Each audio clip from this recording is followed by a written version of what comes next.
I get to the patient and the patient's not breathing. But it is very much a big baptism of fire, and so there becomes this culture of some people make it and some people won't make it. You find out that you don't actually know who you are until you're there. Woo! You know what I'm saying? Until you're there. Studying abroad, my biggest thing that I was scared of was racism.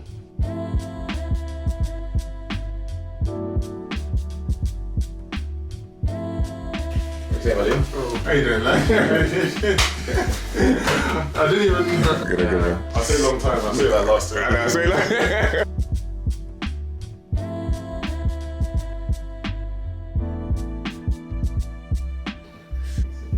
Check. Pretty lovely, getting comfy. Cool, we in live, get comfy, yeah, we're exactly. Welcome to you. Yeah, it's nice to be here, nice to be invited. You don't have to shout. Do you know what? I don't actually have an inside voice. That's what I do. Yeah, I don't. Welcome to the vlog, Thursday vlog. I appreciate it. Welcome back to the vlog, guys. Good afternoon, good morning, good evening. Oh, I say it in the wrong order every single time. Good afternoon. But it's something. Yeah. This episode is a special episode because I have a special guest here. My good friend of 18 years. It's got to be at least 18, yeah. Yeah, if you say 2006, 18 years. It's time. Yeah, it's a long time. Well. Tuyo. Yeah, lovely, thank you. Dr. Tuyo. Thank you, Dr. Bolu. He's a human doctor. And today I wanted to do a vlog because a lot of you have reached out, messaged me, asking me questions about what it's like to study in Budapest, what it's like in vet school, what it's like being abroad, studying abroad, how did I get the opportunity, this, that and the other. And I thought that it'd be a really good opportunity to bring Tuyo on because Tuyo is a human doctor, I'm a veterinary doctor, but we both studied in Budapest. Yeah. Oh, well, in Hungary. He studied in Szeged, I studied in Budapest. Yeah. And we both came back to the UK to work afterwards. So I think this would be a good chance for us to kind of do stuff. And I thought, instead of it being just a straightforward piece to camera, I thought I'd make it a little bit more interesting and we would, have some games going whilst we're getting into the podcast, you know what I mean? Well, podcast, talk, conversation. So I've got a King Arthur puzzle. I've also got Operation. I thought Operation would be... He's gonna win. He's a surgeon and I'm in medicine. For those who don't know, it's different. I remember playing this as a kid. Yeah, steady hands. Yeah, you know what I mean? That surgical hands. So yeah, without further ado, instead of wasting time, let's get into it. I've always wanted to study medicine since I could remember, to be honest. When I was 5, I was telling my mum something, you know how kids are when they just start rambling. Mm-hmm. And I was telling my mum, yeah, like, I want to study humans, I want to like see what's going on with them, and just like, yeah, from young, I've always wanted to like, you know, help people do all of that. Sadly, things didn't work out the way we wanted to when I was in, GCSEs, A-levels. Mm-hmm. I had some like personal family stuff that happened around that time, which some could say, some people, my mum especially, attributes like my shortcomings around that time to like, you know, personal family issues. But you know, life happens for a reason. Things happen that you can't control. Found myself without an offer for year 13. Year 13. Year 13 results day, and I was kind of, you know, back against the wall. What am I going to do? I had a good friend, you know, also around results day, that it just disappeared off the face of the earth for 2 months. I'm sure he'll tell you his story. And yeah, he just popped out of nowhere saying, yeah, by the way, I'm studying veterinary medicine in Hungary, in Budapest. Took a gap year to try and, you know, figure out life. Things didn't work out the way I wanted in my gap year. So I was back against the wall again, kind of thinking, what do I do? How do I pursue my ambition, pursue my life's ambition? Went to Hungary to visit you. Yeah, you came to visit me. That was what, 2006? No. 2013? 13 or 14. Yeah. And yeah, I just had a look at the city, had a look at the country, the people, and like, you know, strong recommendations. And I think that's how life goes sometimes. You need people, you know, so I had a network. Unfortunately, this good guy is part of my network. You need people who pave the way for you sometimes, you know, who set the standard and then you follow and try and meet that. So yeah, Bolu gave really good recommendations for Hungary from his first year. And I spoke to my mentor, spoke to my family, and made an application, did an exam. Yeah. Unfortunately, you know, A went to B, B went to C, and I found myself in Szeged. Like, And life changing as well, isn't it? Like, yeah. Like you said, I think people have different conceptions about studying abroad. I think my biggest thing that I was scared of was racism, especially because it's Hungary. Like you thought, okay, Eastern Europe. I'd never been to that side of Europe yet. You think Eastern Europe, you think communist past. I think that there's going to probably be racism there, but living there for 6 years, I didn't really have racial. The only racial encounter I had was from an English person in Hungary, which is very wild. Which is very, very wild. But yeah, I mean, for me, I got out there. It was off chance. I had all these applications. I think I've done a little thing about how I got into vet school, but yeah, basically, I didn't get what I wanted, and. Yeah, I was planning to take a gap year, then someone said about Hungary, so I flew out to Hungary, did the interview, and then all of a sudden they offered me a place, and then before I knew it, I was there, and I applied. I applied a week before the university started. Yeah. 6 years later, I'm all the better for it, because Hungary was like an amazing experience for me, I think.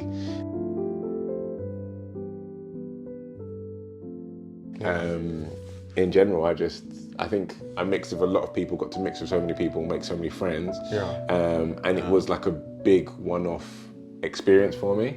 I don't know, like how did you... I'll say the same, you know, like London is multicultural, but like, you know, you find yourself in secondary school, in sixth form, within your same groups, you know, so you do see people from different, you know, breaths of life, but at the same time, Hungary is not like that. Yeah. Especially the university cities and the way the university, it's not a campus university, it's like a city university. So like you're forced to interact with a lot of different people. First of all, of course, you know, in Budapest it's a little bit better because a lot of people speak Hungarian and English and other. But in Szeged, you know, it's only the international students that speak English and maybe some people in the main like city centre. Yeah. Outside of that, you're really just forced to interact with people you never interacted with in their language. Yeah.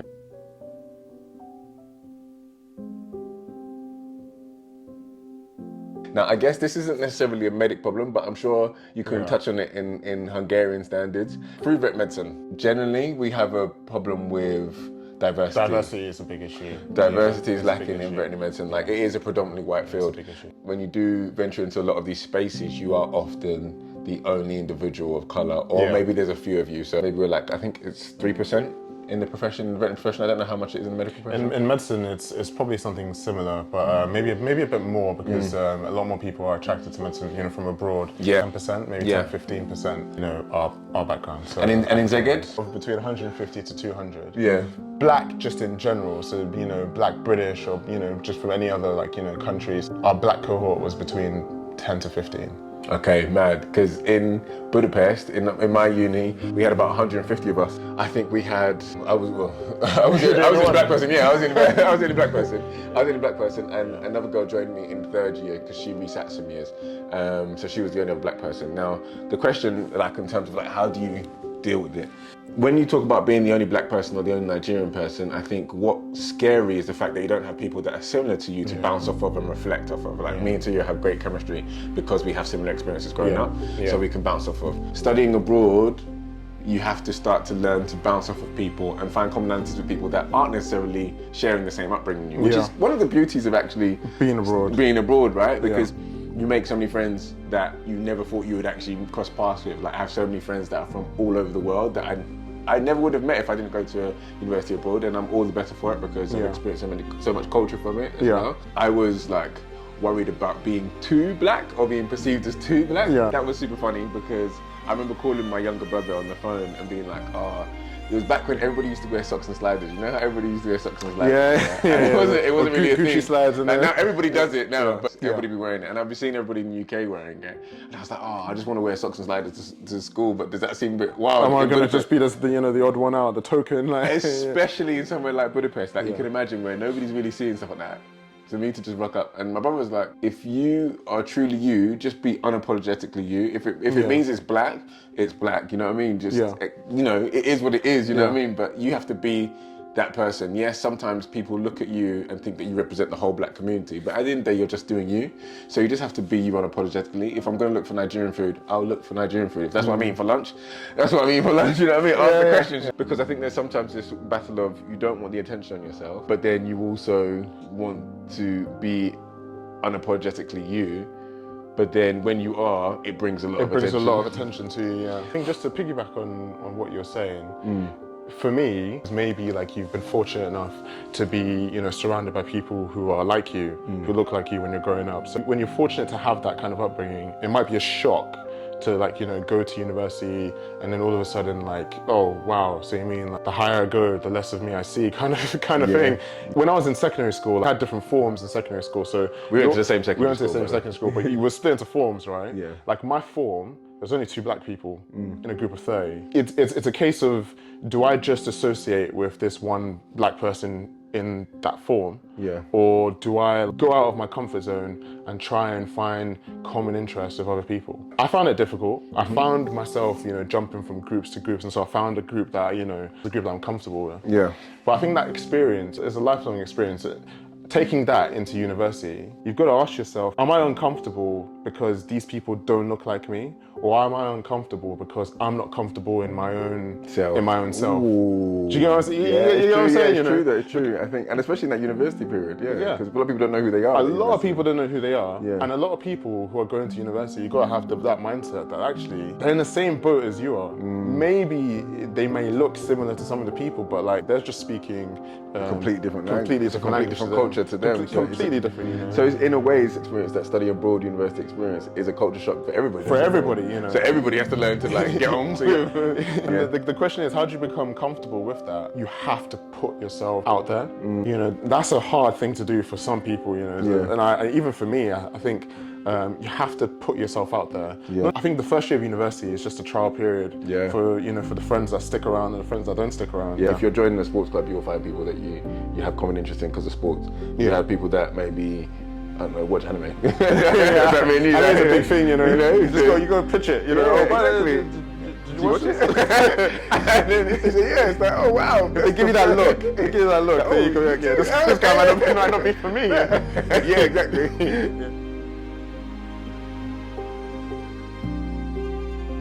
I'll give you an encounter that I had when I was in Szeged. Yeah. I was just riding my bike to the close grocery shop. Yeah, go on. So I was just getting groceries basically. Yeah. And I was riding my bike, and then a kid, he couldn't have been 6 years old, or he couldn't have been older than 6 years old. He's pointing at me as I was riding my bike. Yeah. He was like, "Fakete Embe! Fakete Embe!" For those people who don't speak Hungarian. He started shouting in the middle of the street. He was like, "Black person! Black!" I was gonna say, do you reckon this is a thing of genuine racism, or is it because they've never seen you before?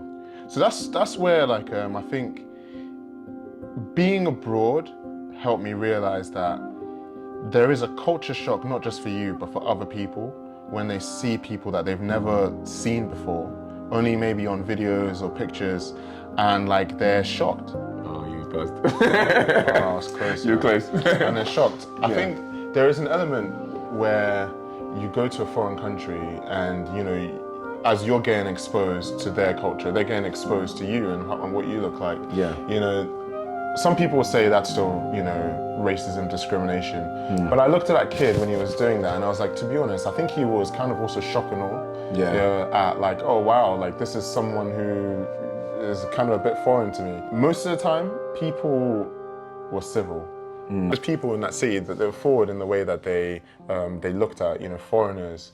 I felt welcomed. Okay.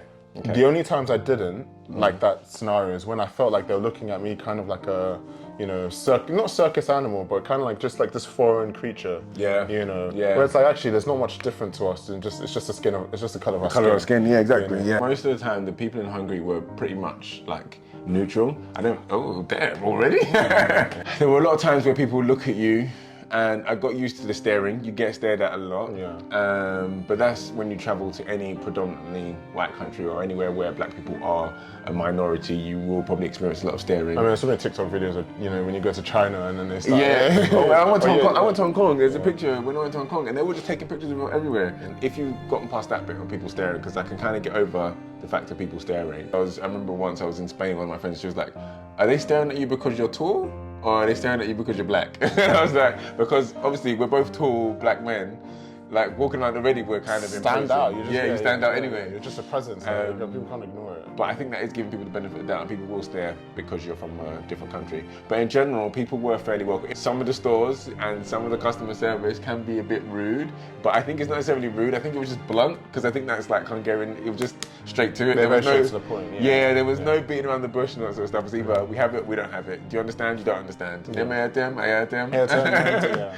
Minden okay? Okay, fine. Part of going to another country is that you really have to make the effort in order to embrace that country's culture. Being in Hungary, I always said, okay, I'm going to try and speak Hungarian, like little bits. And you didn't of it. have to necessarily. Yeah, because animals don't speak Hungarian, so I don't have to learn Hungarian. Whereas you have to learn Hungarian because you have to communicate with your patients. But I thought if I speak Hungarian with the locals, it makes you a little bit more approachable. It brings down the barrier, right? So being able to see somebody in the street and say, "Hello, sziasztok, jön napot kívánok," which is like good afternoon, good morning. Yeah. Like, you know, say your please and thank you. It's a lot easier to build a rapport. Exactly. Some people don't like it when you speak their language, but Hungarians, you find like they appreciate it a lot. Yeah, because it's a hard language. It's a hard when people ask me, can I speak Hungarian? My answer is, enough to charm old ladies. Because that's all it was really just like, if I saw the old lady in the building next to me coming out, I'd be like, "Hello, sziasztok, szia," you know, and just like wave and, you know, and say something nice. Yeah, you know, köszönöm szépen and szép napot kívánok. They give you a look, they're like, oh yeah, exactly. And then you're like, okay, cool, we can move out of the way because it doesn't feel as hostile. I would be lying if I didn't say that some people were standoffish in some places. But in general, Budapest kind of welcomed me with open arms, which is what makes me so appreciative of the city. Appreciative of the city. Like, we had such a good time there. Szeged, definitely. I think Szeged is even warmer than Budapest. Man. You know, Szeged is a university city at its heart, and they embrace international students. Yeah. They you know, the locals, a lot of them, you know, they don't speak that much English, but they do encounter, you know, over time. That's okay. It made me jump. They do encounter over time, like the old internationals. We're not a massive cohort, but we are a strong cohort in that city. So over time, you find that the people, the Hungarians in Szeged, the warm arms, warm welcome arms, they really do embrace you. You do get the odd, you know, security guy in the Rossmann, or what you pay to the second you leave. But overall, Szeged welcomed me with open arms. I think I definitely recommend it as an international city. Mad.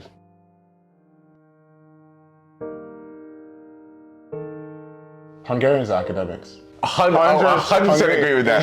Hungarians are academics. There's no better way to put that. If you're coming from abroad and you hear Central Europe, you just be like, okay, yeah, Central Europe. You don't really know much about it. You might even be dismissive. Yeah. Hungary, I can't speak on Romania, Slovakia, Poland. I can't speak on those.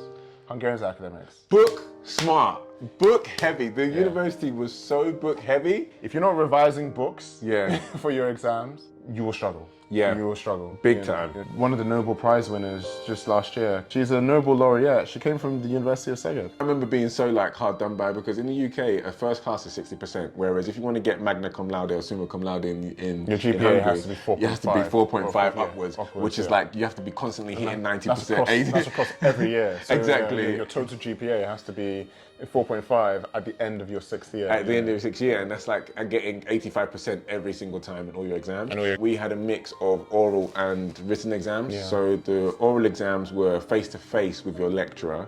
So you have a lecturer for a subject, be it biochemistry, biology, or whatever. And you would have to sit in front of them. You'd have like 200 topics that you have to have memorized. You pick one topic at random, then you have like 10 minutes to write down on a piece of paper everything you know about that topic. Then you have to sit in front of your lecturer and tell them Exactly. You go tell the professor, you know, their topic. Yeah, and you know what was mad for me as well is because I was the only black person in my uni. So because I was the only black person in my uni, I knew that this lecturer knew whether or not I was in the lectures. Yeah. That's why I used to make it. I used to be tactical, so I used to always make sure I showed up at all the lectures, especially the ones with low attendance. Because I had good engagement in lectures, a lot of them liked it when I came to the final exams. Right? You have to show them that you have suitable knowledge within, and it's not just the knowledge, because there's one thing about reading the textbook, but a lot of it was application. It's not just about regurgitating Exactly. information. They will delve. So they'll delve deep into concepts. Not every topic is individual. Some of them will be connected, just in nature by the systems, but they don't just stick to that. If you're just regurgitating information about the adrenals, they'll say, okay, so how does this affect the kidneys? Yeah, You know? exactly. And you're discussing topics and they really delve into your understanding. So it's difficult, and they focus a lot on academics in the medical side for the first 3 years in Seged. The practical side, there's a change because they really do focus more on what are your core academics, what are your core principles, the clinical sciences. There wasn't as much pressure, I don't think. I had a buzz, man. We did a lot of practical in our final years. So we had the ones within the university, then you had the ones that if you want to come home during the summer to work, you have to also find your own placements. But it wasn't really a big deal. There wasn't that much pressure put on it. There were a couple checklists of things that we had to do, and we had to reflect our experiences, but there was no heavy pressure like how we had the exams in the theory, which was super heavy. And I didn't mind that per se, because for me, I used to tell a lot of my friends, I was like, at the end of the day, even though it's not practical based, we are never ever gonna sit down and go through a 600-page textbook ever again. Ever again, yeah. It was intense, I think. And also examining wise, like we had tests, midterms, like every 2 weeks. We call them MTOs, midterm oral exams. Every like 2 weeks or so, there was something going on. We always had some sort of exam. But I think it made me all the better for it, because I feel like as I come into practice, my foundation knowledge is pretty strong. Very strong. Yeah, I think your foundation follows you. It really follows you. Even when you do your postgraduate exams, wealth of information that you amass. So when you're studying in Hungary, it really does follow you, and I do appreciate it, even still to this day. Yeah. I feel like this is something that's applicable to both veterinary medicine and human medicine. But what is it like to do a difficult job? I'll let you take the floor on that one first.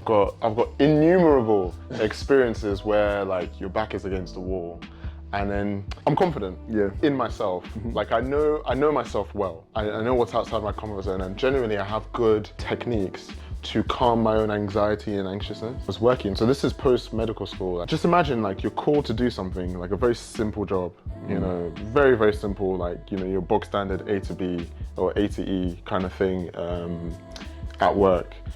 Overnight, night shift. You know this one, yeah. Night shift, overnight, just called to do something very common. Every doctor will do it at some point. And this is probably more my second month working. I started my job on night shifts. Fortunately, it wasn't this set of nights, it was the next set of nights. And I'm like, okay, what do I need to do? Where do I need to go, like, just to do this job? I get to the patient and the patient's not breathing. Wow, okay. You can theorize to the nth degree about how to manage this scenario. When you get to an encounter that is so out of your comfort zone, and you're forced to make a decision, you find out that you don't actually know who you are until you're there. Woo! You know what I'm saying? Until you're there, until you're there. You can explain it to people. It's one of those things where there are some times in life where you just have to be there, and you can prepare. You know, preparedness will of course make things easier ultimately, but there are sometimes you just have to be there. You have to, you know, be in a difficult scenario, challenge yourself to get to the other side of it. You have to be out of your comfort zone. You have to put yourself in that position. No matter how hard you know yourself, you'll find that you still have a lot more of yourself to figure out. And like, it's those experiences that really build up your kind of mature version of who you are, or your professional version of who you are, you know. At the end of the day, difficult scenarios will always be something you encounter when you're working. Who you are in that scenario can only be determined by how you handle it. I think for me, the biggest thing that I was worrying about, especially when I left med school and became a doctor, I always tell students, I'm like, med school is like somebody teaching you how to drive. right? And then when you get into real world, it's like somebody gives you that you've got your license, but someone gives you a car and it's a Formula One car, and all of a sudden it's like, yo, there's no steering wheel, there's buttons on this thing, how does it work? Like, and it's going at 200 miles per hour non-stop, right? And there's all of a sudden these real world pressures. I could tell people anything and they would listen to me because I'm the doctor now. That used to scare me because I was like, I don't want to give anybody the wrong information. I want to make sure I give them the right information. So that felt like a lot of pressure on it in itself. Because you'd say something for a dog like, oh, did I do the antibiotics for 7 days or 10 days? And did I say that the anti-inflammatory should be for 3 days or 5 days? But you build up your own database to make you more comfortable with your decision-making process because your database comes from your experience, right? It's difficult in our jobs because everybody wants the perfect doctor, but nobody wants the student. Nobody wants somebody to practice. But in order to practice, the very essence of practice is that you get things wrong, right? So you have to get things wrong in order to be better at it. The only hope is that you do it within reason. The amount of things that you get wrong aren't so wrong that it causes an absolute catastrophe, right? Because one thing somebody told me when I was just starting off, in medicine, veterinary, a lot of things are reversible. Even death is reversible for a few minutes. You still have a little bit of leeway in some of your decision making, so you shouldn't put too much pressure on yourself. But again, it's like I said, you don't know who you are until that situation hits you. Like I've been in the operating theatre where an arterial bleed has happened and you just see the blood go, like, you know, you see the blood hit. I had my first 7 operations that I did, because in veterinary medicine it's very chucking you in the deep end to figure it out. My first 7 operations I did, maybe something was not quite how I wanted it, but those are all the learning experiences, right? You needed, and it took me that time to figure out how I am or how I respond to adversity, because there's been times where I've been close to fainting in the operating theatre. Really? Yeah, that was at the beginning. That was at the early stages. I was close to fainting, and even when I burnt out from veterinary medicine, that particular period, I was at a point where I was close to fainting because of situations inside the operating theatre, and that was also part of where I realised I had to take a break. Because I can't be like this, because everybody's gonna ask you what happened, and you're like, you know, I was tired, and they're like, so why'd you operate? But the pressures around you make you continue. Big on like understanding who you are. You can never really put yourself into the face of adversity now, but you will see it. And I think all you can do is you can support yourself as an individual up until that point. Understand that, you know, breathing techniques are a big thing for keeping yourself calm. Doing the due diligence when it comes to learning your knowledge and all that sort of stuff, so that you have a foundation of knowledge to rely on when you get into those scary moments, or giving yourself some sort of algorithm in order to cope with these things. So like when you have a complex case, okay, let me go back to the textbook, or let me ask this person, or, you know, giving yourself these structures to support yourself so that when it does come to a difficult situation, you have something to lean on.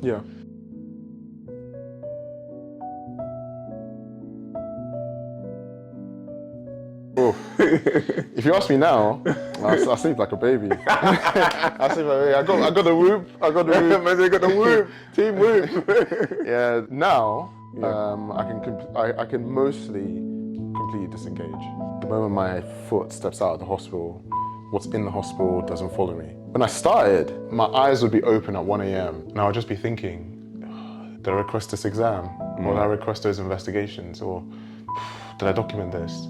Or like, if I didn't document that, will that follow me? Or is somebody gonna call me out because I'm not there like tomorrow because I'm off? Is it okay for me just to have like an off day this next day when like maybe I didn't request that investigation, or did I accurately hand this over? You know, those things, like, it just plays in your mind and it keeps on repeating itself, and then you have a paranoia when you start working that doesn't leave you until you're comfortable with your decision making. It doesn't leave you until you're comfortable with your decision making, and then when you realize that actually I think it's different in medicine compared to veterinary medicine. I think that's probably something you should highlight, that in medicine there's a bigger human medicine, which is subdivided into surgical and medical medicine, and then even then there's radiology and anesthesiology, and you know, so there's a lot of divisions in human medicine, and I'm in the medical, you know, just internal medicine part. In internal medicine, there's a big emphasis on collaboration. So I think for me, once it dawned on me that yes, I do have ownership of the patients that I see in the day, but actually it's a collaborative You're part of a environment. bigger. You're part of a bigger pool. environment. In essence, you're a cog in the wheel. In the wheel. You're an important cog in the wheel, but you're still a cog in the wheel. Yeah. Once it dawned on me that, okay, like, as long as I'm comfortable in the decision making that I've made, I can actually rely on my colleagues, even if I've never met them, Yeah. to take over. Yeah. It was a lot easier for me to disengage. What did it take for you to become comfortable in your decision making? Self-study. Yeah. Yeah, study. What have I done wrong? I kept a little small book, anonymized, book of patients that I saw, conditions that I saw, decisions that I made. Yeah. And then looked back and seen, okay, this is what the consultant did. Yeah. If I'm seeing the patient for the first time, like let's say in admissions, and I'm admitting them, as part of the medical team, looking and seeing, okay, I made this decision. It wasn't a wrong decision, but the consultant came and made a better decision. Yeah. And it's like, okay, the next time in this circumstance for this case, this is what I probably should do, as long as all the variables are similar or mostly the same. Yeah. So I think self-study in that way, and in other ways, but I'd say that kind of practical, backwards and forwards, this is what they did, this is what I did. It's like an immediate feedback sort of thing, like, okay, and you can compare, contrast.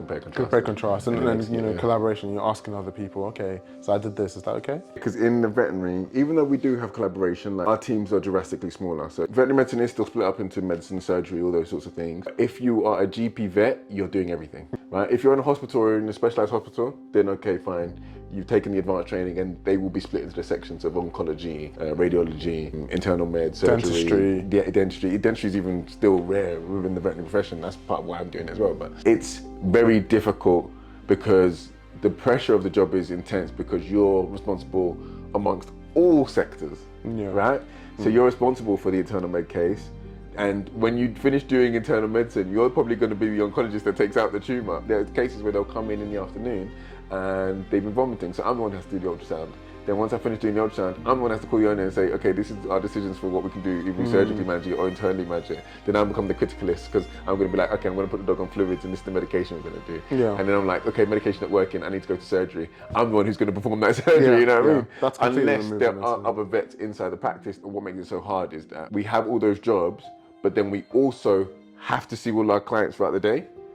So imagine this busyness of GP. You know how busy GP practice can be where you have a consult every 15 minutes, right? Yeah. It's like that, but then we have the consult every 15 minutes and all of a sudden I have the emergency. I have to go and do all those things that I just mentioned whilst my consults are now waiting for me and I'm the only vet in the practice. It's weird because the comfort sat in after about 2-3 years. I think more so when I moved myself into a position where I was sole charge. So sole charge is where you're the only vet on site. Whereas in my first job, I was one of 4 vets. If you're one of 4 vets, somebody would pick up slack, well, you'd hope somebody would pick up slack where you get stretched in or whatever. When you move into sole charge, when you're the only vet there, so if there is an emergency, you have to figure it out. And if there is a ton of consults waiting, you got to do it. So that becomes, you develop your ability to multitask, but also manage several things going at once because you still have to call up patients' owners, you have to run blood, you have to prepare for the operations, you have to do the consultations at the same time. If there's an emergency, you've got to sort that out. Decision making was really a heavy thing. And I think, like you said, at the beginning, when I very, very first started veterinary medicine, especially when it comes to surgery, I don't think people can really describe what it's like to be a surgeon. I wouldn't have biggest insight because I don't do surgery. So surgery is very immediate. You either do something horribly wrong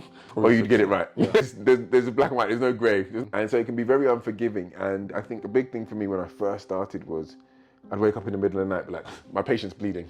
Like, that's how it, like, you know, because you have this responsibility. Yeah, of course. The reason why I say it was worse when I started is because when you started, you have no data bank. You have no idea of how long it takes for things to heal. You have no idea of how strong your knots are when you're doing your sutures. It's one of those things of when you're home, after you finish the day, you sent all your patients home, you don't know whether that person, you just stitched them up. Are they internally bleeding? Or not? You know what I mean? So it's that kind of thing of there's a lot of pressure and this fear that something's gone wrong in your surgery, right? So whenever I used to have students in to come in, students used to shadow, I talk them through the steps and stuff like that. I said, look, don't worry about time because people often pressure you about your speed of your surgeries and what you're doing and how much suture material, because these are all things that come to factor in veterinary practice. But like the speed of your suturing, I said, don't worry about all of that. Do whatever you need to do to make sure that you sleep at night. So whether you need to count your swabs 5 times over, do it. If you need to double ligate an artery to make sure that your other one doesn't fail, do it. Yeah. If you need to use a slightly thicker suture material because you want the tensile strength to be longer, do it. Whatever you need to do that Get makes you, you like, good sleep sleep. at night. Yeah. Do it because it is stressful. I had just routine ops. Like, I remember waking up in the middle of the night, be like, my cat castration's bleeding. Or I remember the first time I had a patient come back for complications, right? And it was in the middle of the day and the dog was booked in. The owner said they hadn't really been eating for a bit. It was a bitch base, so that's an ovary hysterectomy. Take out her ovaries and uterus. Wait, take out Quite the ovaries intense. and the uterus. Uterus, Okay, yeah, so because- bilateral sub. Yeah, Exactly, and it's the biggest chance of bleeding. My bitch bear was come back as inductions. Booked for the last thing of the day, and I was going to be the only vet left. Yeah. I didn't want to see it about my boss, so I begged my boss, like, please hang around this afternoon. Can I call them, see if they'll come this afternoon and help me ultrasound it? And he said, yeah, don't worry, I'm sure you'll be fine. So she comes, and then we're ultrasounding, and I'm scared because I'm like, oh, is there any pockets of blood? Da da da da. So I'm performing a fast abdominal scan. As I'm doing that, I'm like, oh, what is it? What is it? And then my boss just takes the probe off me, and he puts it on the incisional wound. He said, look, it's just a suture reaction. That's all that's happening. There's nothing. She just has a small suture reaction, happens within the first 5 days, and 2 weeks after, it's fine. It's going to happen again in 3 months because of the muscle layer that you did. Don't worry. And I was like, oh. I had my first ever panic attack. We used to wear polo shirts to work, and I remember like feeling This is tight. I was like, this is tight. I was like, I can't breathe. If you know what you're doing, you have a methodical process, and you build your database, you can sit with your decisions. So now I can sleep at night, or now I can look at owner in the eye and say, like, there are risks, but I've got you. Yeah. You know what I mean? This is what I'm doing. And, Yeah. and I know what I know what I'm doing. doing. I got you. There are risks, but I'm gonna do my best here. Okay, let's go straight to it, and we'll do it. Yeah. But man, to get to that, To get to that level, it's a big difference between veterinary and like human medicine. Is that I think we've touched on this before, like in the past, about the stakes of like how people perceive pets versus how people perceive them, just human. I think there is a case where, because people don't appreciate how valuable actually animals are in our society. They just see them as, in some sectors, a lesser than.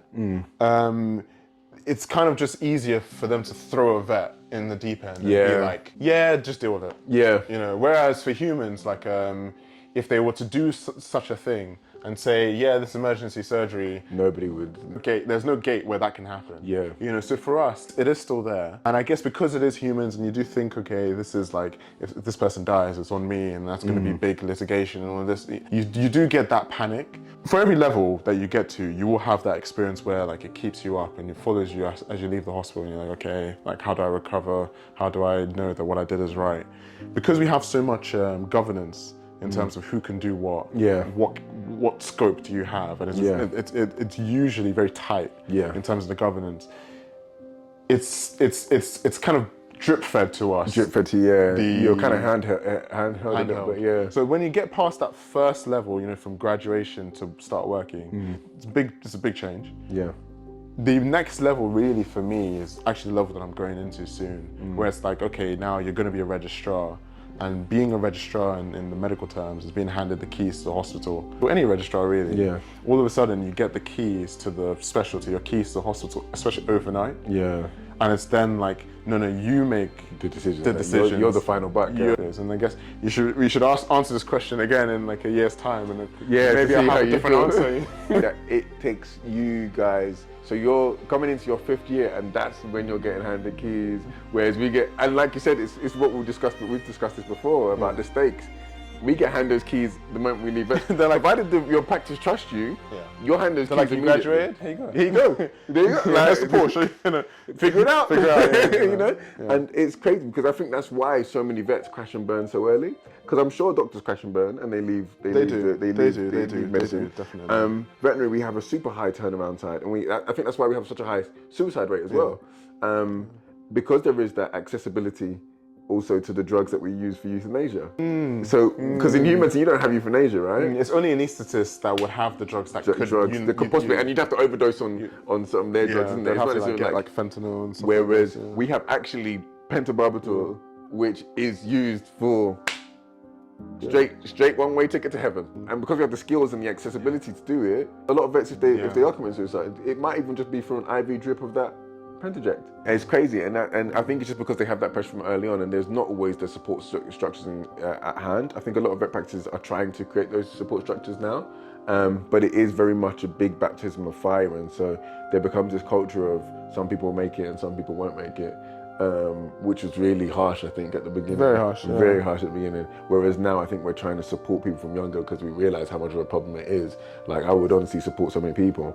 I've forgotten what the question was at the beginning. But aside from all those things, yeah, like now that I'm comfortable in my decision making, when I get home, I actually feel amazing. Like I've made some sort of difference. Especially if I had a good day. I mean, some days you just feel tired, so I don't even have space to feel. Straight, yeah. But it's nice to be in a job where you feel like you're actually making a difference. Or yeah, that was a juicy one. I feel like the whole podcast should be on that.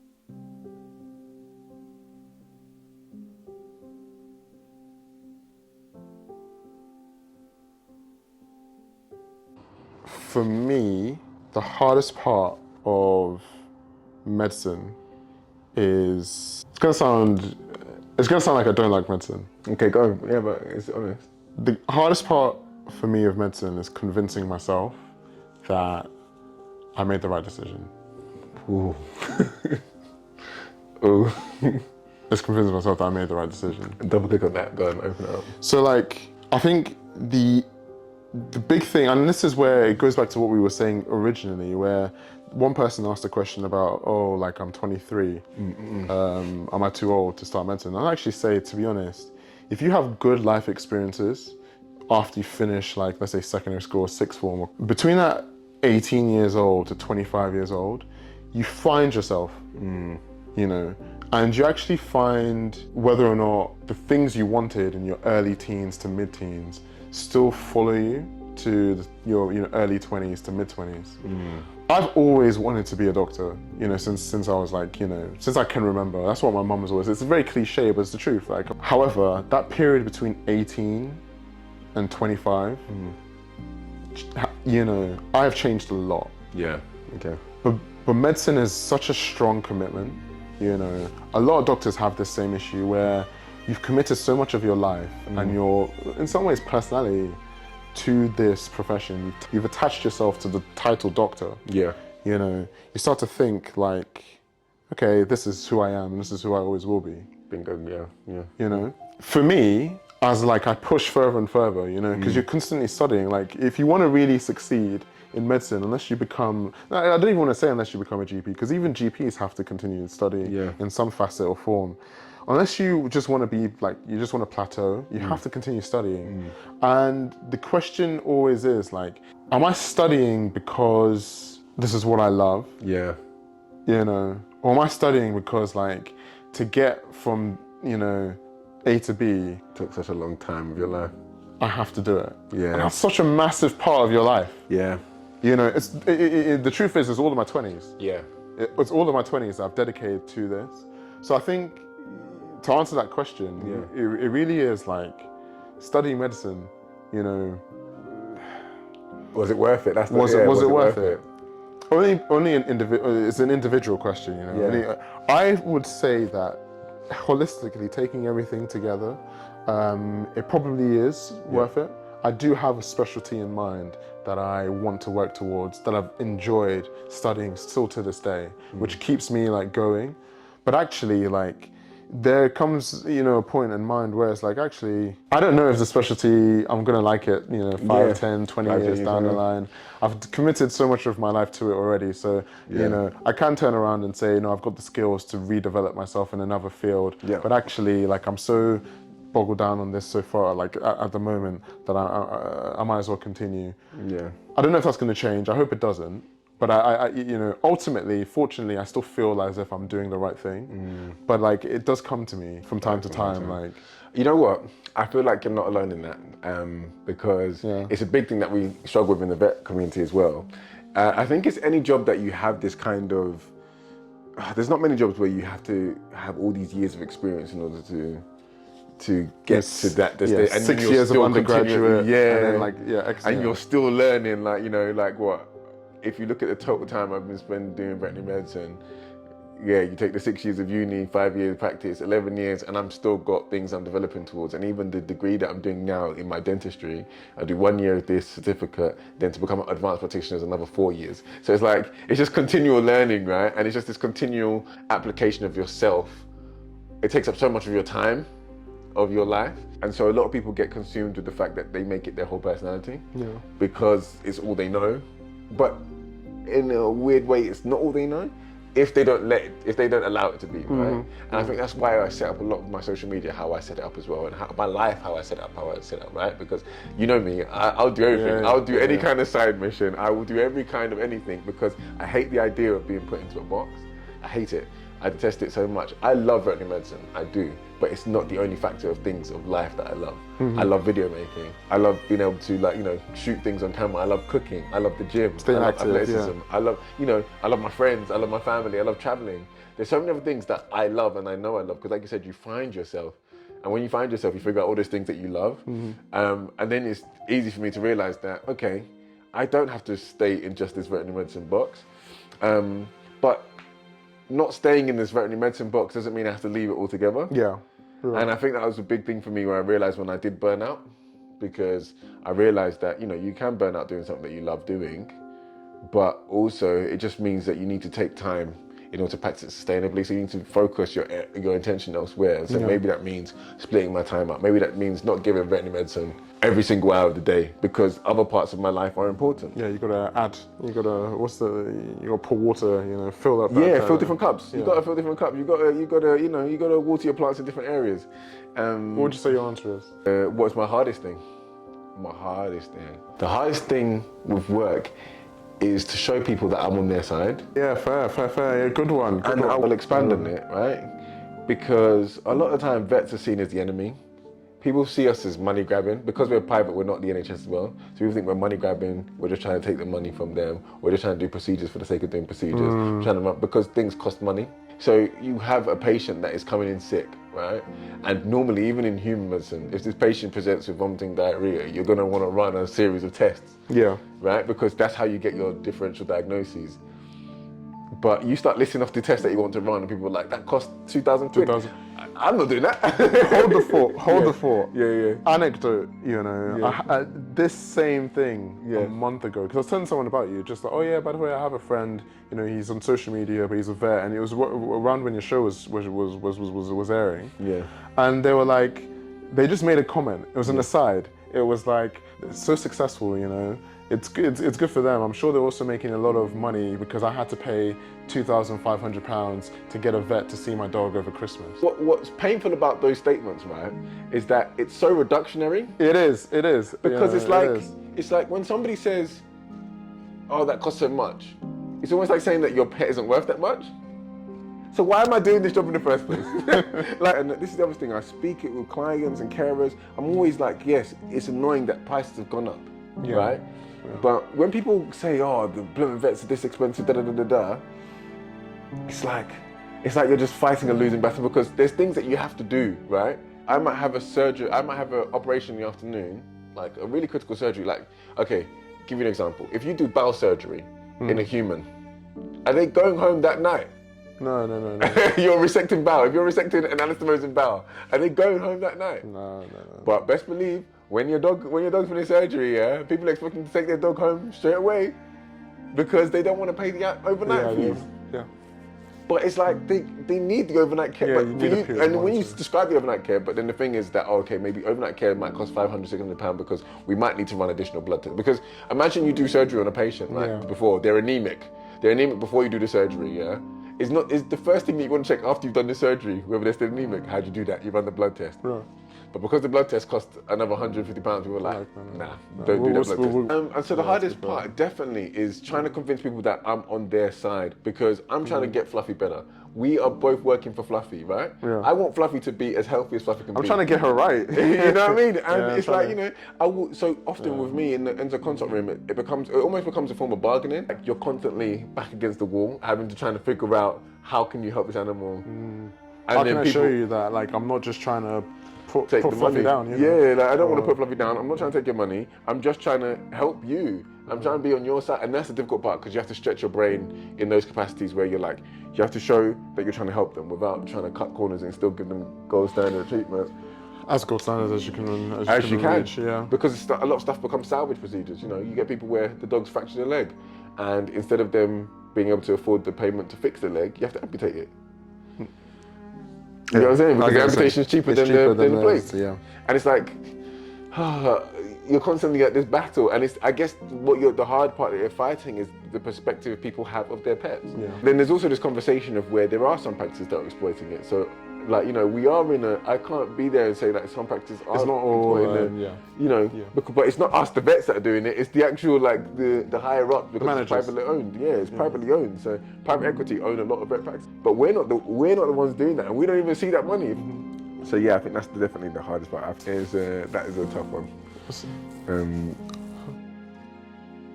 We kind of ditched the operation. we gotta shake that. It was a draw in the end. Yeah, but I think we had some decent conversation.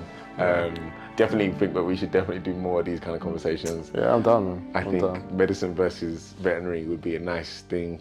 We can cover so many topics. So many. If you have any topics or any questions that you want us to answer from a veterinary perspective or from a medical perspective, from a student perspective or from a life perspective, I think we do good on the philosophy front. Yeah, you got a breadth of experience, you know? Yeah. Breadth of experience, loads of topics. Let us know, put it down in the comments. But in the meantime, like, subscribe, share, all them things there. Socials somewhere. Exactly, socials somewhere. I'll put Tio's socials in the description, in the bio. And yeah, hopefully we see you next week. Let us know if you want us to do more of this. Peace. Appreciate you. Mad.